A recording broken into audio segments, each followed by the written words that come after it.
X was with it, Ja was with it. Jay wasn't with it.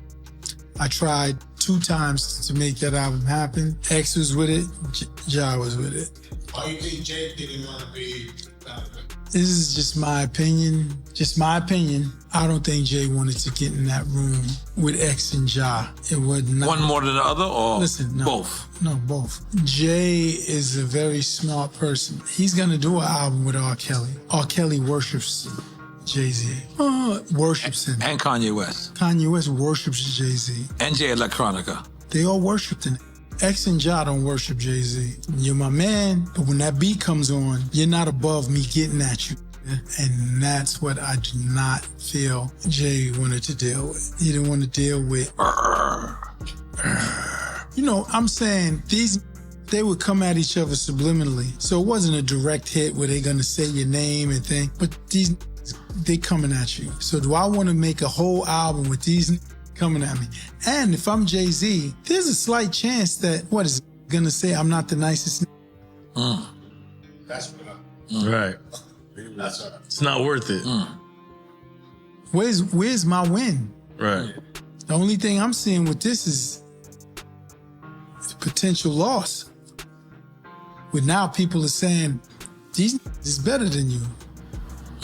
Cat Williams recently shocked the internet by disclosing some disturbing details about how Beyoncé helped Jay-Z get away with allegedly unaliving DMX. X never sucked up to Jay for free, and Jay blackballed him because he did not like that he could not control him as easily as he could with these other rappers. Cat claims that he saw everything that transpired and even got in touch with DMX as he could relate to his situation. Similar to X, Cat was punished and blackballed for opposing this freak-off-having enterprise. DMX's career took a turn for the worse after Jay-Z joined Def Jam. Irv Gotti, Jay's old best friend, said that was no coincidence. Jay purposefully ruined DMX's career to the point that it was no longer viable, forcing him to turn to narcotics for survival. For those who do not know, before they were famous, Jay-Z and DMX were pals. But when Jay became president of Def Jam and, driven by envy, started to destroy DMX's career, things took a turn for the worst. At the time, DMX had 5 consecutive #1 albums on the Billboard 200 and was in total control of the company. But everything changed when Jay-Z took over. Everybody knows you've had battles with throughout the years. Yeah. So at the time, they were saying that, you was on drugs. That's why they didn't want to invest in you. Right. They already invested. What you mean they didn't want to invest? They already invested. Like I said, the album was recorded, shot the video, you mean everything. That was just some bullshit. You know what that was. Do you ever feel Let's like get people, rid of the competition? Do you ever feel like people at the label didn't do enough for you when they could tell that you really needed help? Or do you think that you were too far gone? No, I was never too far gone. I mean, it just, all I needed was just do me like you do everybody else. You know, don't sit there and speculate about this and think about this and assume this. Just do me like you do everybody else, and it's gonna be all right, man. You know what I mean? But that never happened. So I think with DMX too, you never, Def Jam, I feel, never put a lot into DMX. It was always the groundwork with DMX. DMX blasted Jay once more during a radio broadcast, claiming that he had abused his power at Def Jam to ruin his career. What happened was, I had the crazy track record at Def Jam, everything was good. You know, I go to do the 6th album. Jay-Z became president. Yeah. When he first got the job, he hit me with the call like, yo, dog, MH is running the building like, yo, you good. Finish the album, shoot the video. What happened? Let's go on vacation and, we don't know. What you mean you don't know? How do you listen to a whole album, pick a single, shoot a video, then don't know? Okay, I see what's really good. You're trying to eliminate the competition. Because at first you retire, then get me off the label, now you're back rapping again. Okay. It's all good.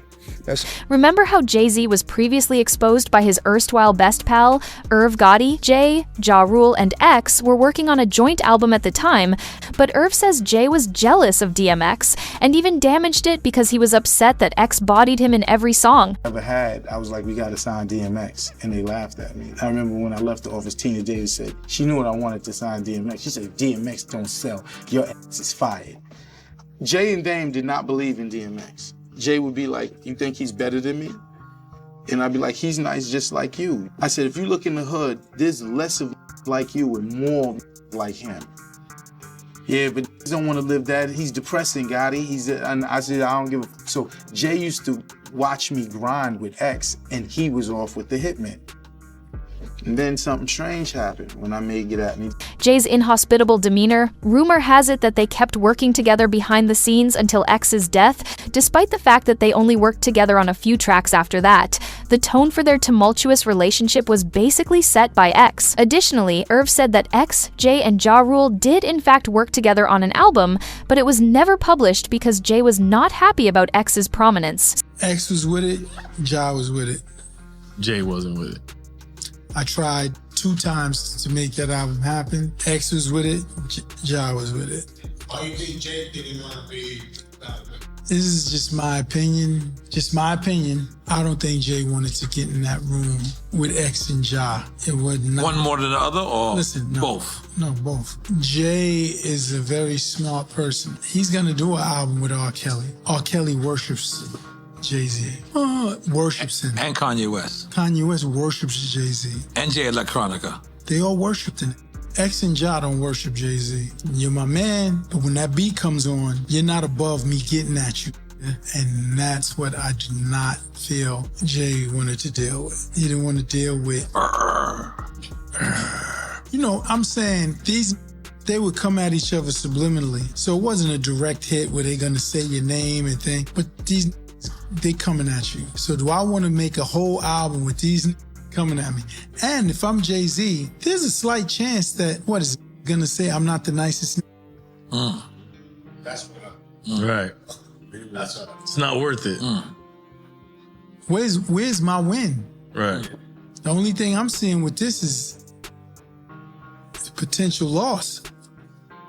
With now people are saying, these is better than you.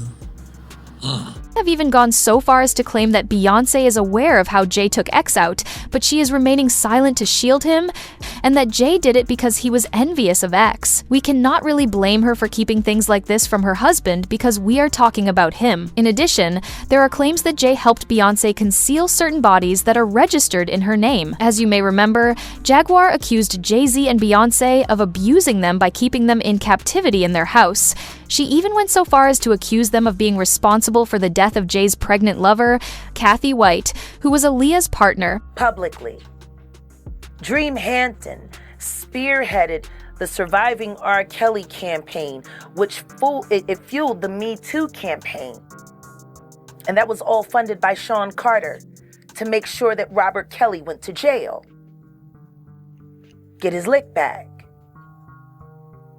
Why is nobody understanding that Dream Hampton was being financed and ran by Sean Carter? They were able to go and get all of these witnesses because he was there with Robert Kelly. How does Jay-Z sit down with Gayle King and she not ask him one question about the intersection between him and Aaliyah and Robert Kelly? This is insane that people keep refusing. How many victims potentially do you think there could be? Thousands. Thousands. I've talked to hundreds that I deal with still myself. I have 3 victims right now who are willing to give testimony about not only what Mr. Carter has done to them, but his wife as well. They're a nasty little couple. They do nasty things.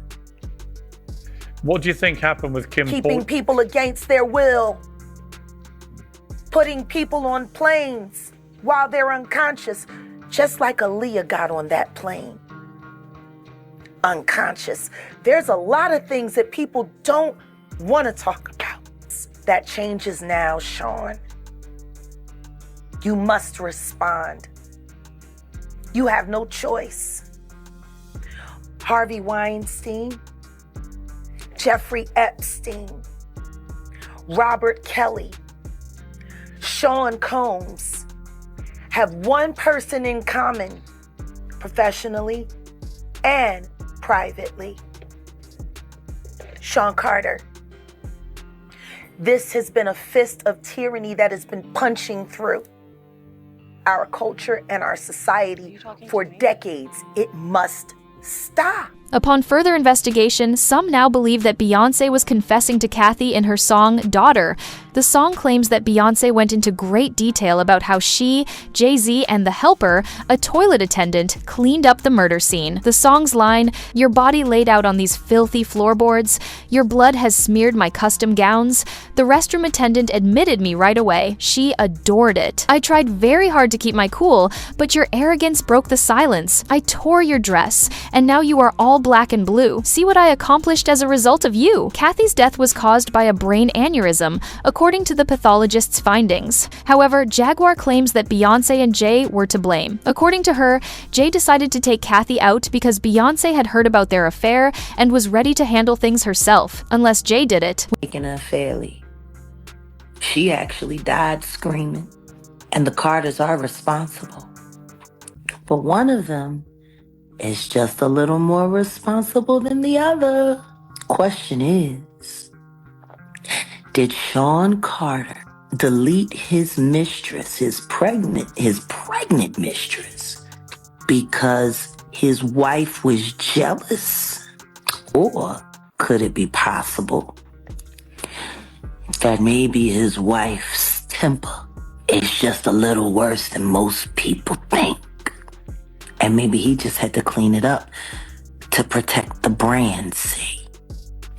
I mean, I'm just speculating. When Jay returned to X, the heat he was receiving forced him to come out and face everything. Additionally, he stated that he and X were still in love, despite their disagreements. They thought it would be humorous. "I was absolutely against it, and told Ice Cube and the filmmakers that I would never film it because it was totally unfunny," Kat said. They made him feel like he was being too demanding, and Kat added that he was taking a big chance because this was his first movie. For the matter is, the Money Mike in the original script got in the bathroom, and that's what Ricky Smiley was okay with.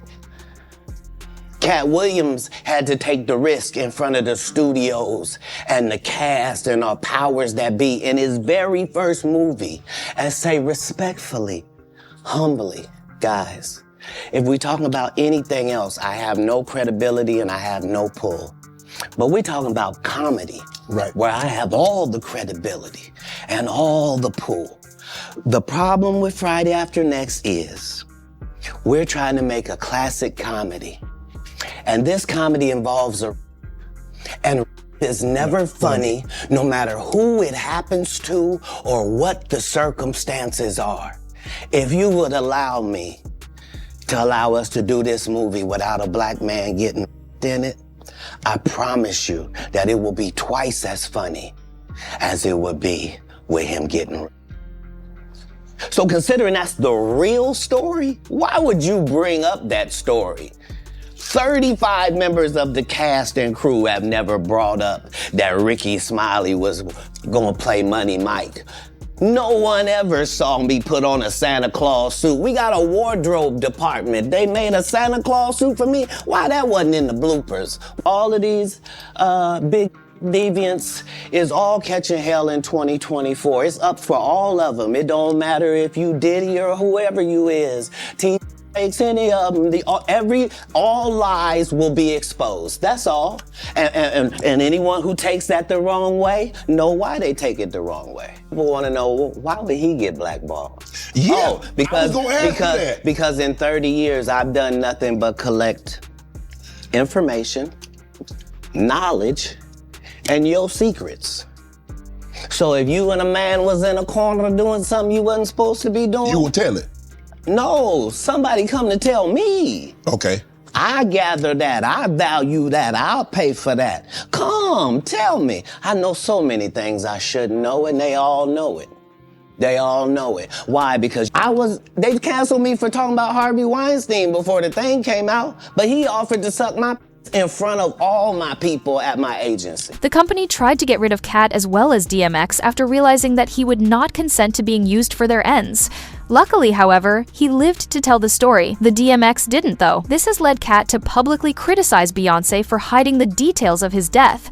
He believes DMX will not be found unless Beyoncé starts talking, according to sources. As usual, everyone had their own ideas. One person said, "Let's clear that up first. DMX was not scared of Diddy nor Jay-Z. He made that clear several times, especially this interview when he speaks on the industry." Another person said, "DMX wasn't only a great rapper, he was a poet. He was one of the realest people you can listen to. And that voice, man, no one does it like X did." But now, I want to know what you think. What are your thoughts on Beyoncé allegedly not disclosing the details of DMX's death? And was Jay-Z at fault in your opinion? Kindly leave your thoughts in the comment section below.